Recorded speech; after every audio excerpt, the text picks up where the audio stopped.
Imagine sitting comfortably in first class on a flight from New York to Los Angeles.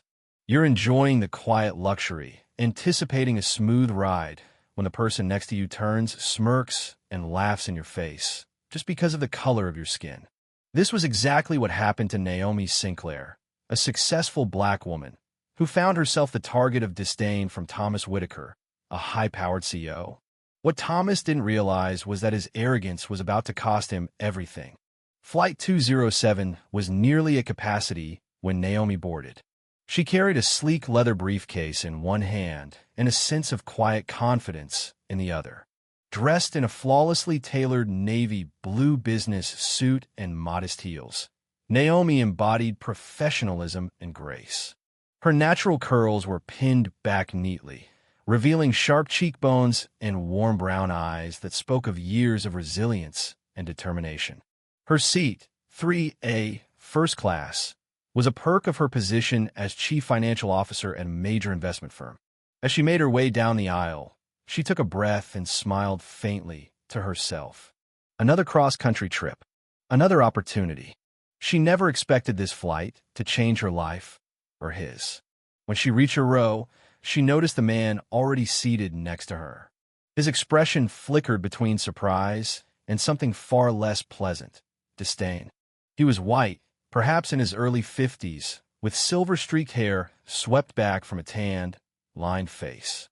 His suit was clearly custom-made. His cufflinks gleamed under the soft cabin lights, and the watch on his wrist, an Audemars Piguet, glinted with quiet ostentation.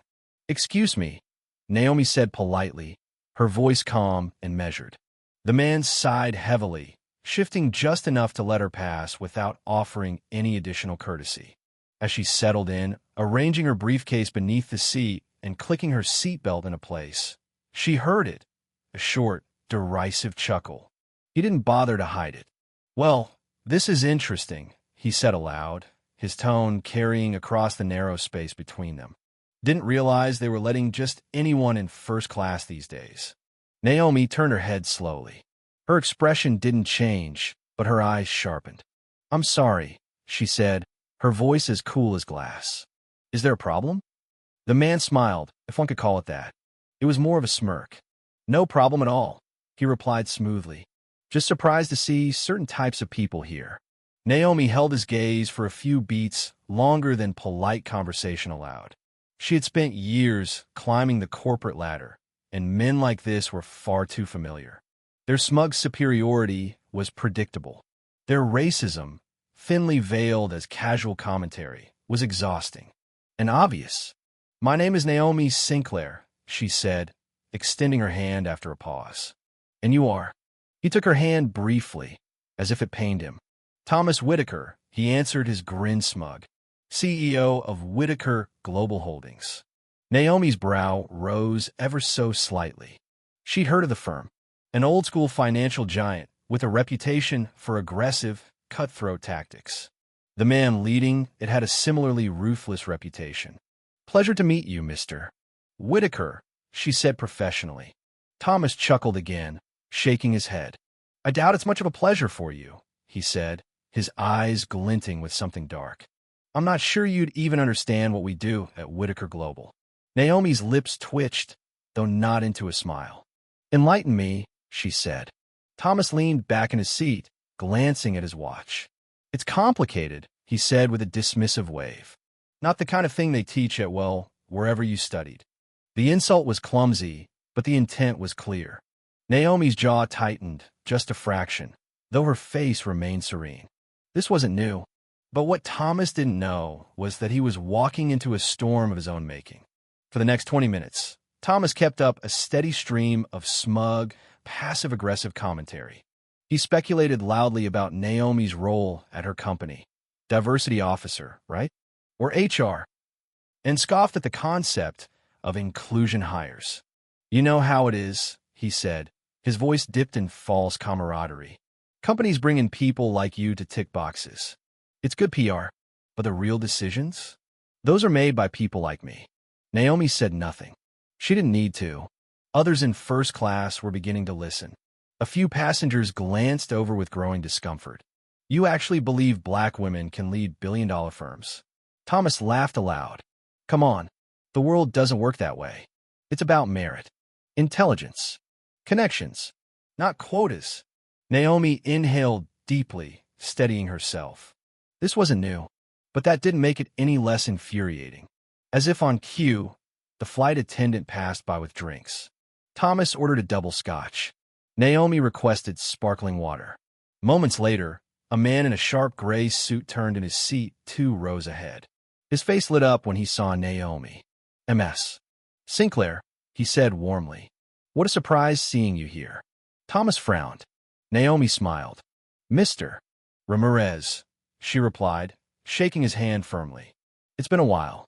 Indeed it has, said Marcus Ramirez, executive chairman of Whitaker Global's board of directors. Thomas's confusion deepened. His eyes darted between Naomi and Ramirez.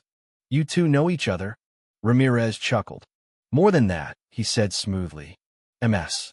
Sinclair is the new chief executive officer of Whitaker Global Holdings. Thomas froze. His mouth opened and closed, but no sound came out. The color drained from his face. What? He whispered. The board made a unanimous decision. Ramirez continued, his tone pleasant. We needed new leadership. Fresh vision. Naomi Sinclair is precisely the leader we need moving forward. Thomas Whitaker felt as if the air had been sucked from his lungs. He stared at Naomi, his mind racing, trying to make sense of what he was hearing. You're joking, he said, his voice hollow. It's quite real, Naomi said evenly. The formal announcement will be made public shortly after we land. I've been granted full authority to restructure the executive team. Thomas swallowed hard. Listen, Ms. Sinclair, he began, his voice cracking. I think we got off on the wrong foot. I didn't realize. That was abundantly clear, Naomi replied coolly. Ramirez checked his watch and smiled faintly. It's funny, isn't it? He said. 1 minute you're on top of the world. The next, your future's in the hands of someone you treated with complete contempt. Thomas broke into a cold sweat. Ms. Sinclair, please. Don't bother, Naomi interrupted, her tone calm but implacable. I'm not vindictive, Mr. Whitaker, but I am fair. And based on what I've seen and heard from you on this flight, it's clear your leadership no longer aligns with the company's values. Thomas's throat tightened. You're firing me? Effective Monday, Naomi said. You'll receive your severance according to the terms of your contract. But your tenure with Whitaker Global is over. The words hit him like a hammer blow. Thomas sagged back in his seat, his hands trembling. Passengers nearby watched silently, their expressions a mixture of satisfaction and disbelief. Naomi stood when the seatbelt sign dinged off. She retrieved her briefcase smoothly and turned to face Thomas one last time. I wish you luck, Mr. Whitaker, she said, in whatever comes next. And with that, she walked away. Thomas Whitaker remained frozen in his seat, his face pale, his pulse thudding in his ears. In a matter of hours, he had lost everything, not to market shifts or hostile takeovers, but to his own arrogance and prejudice. For the first time in his life, he understood what it meant to be powerless.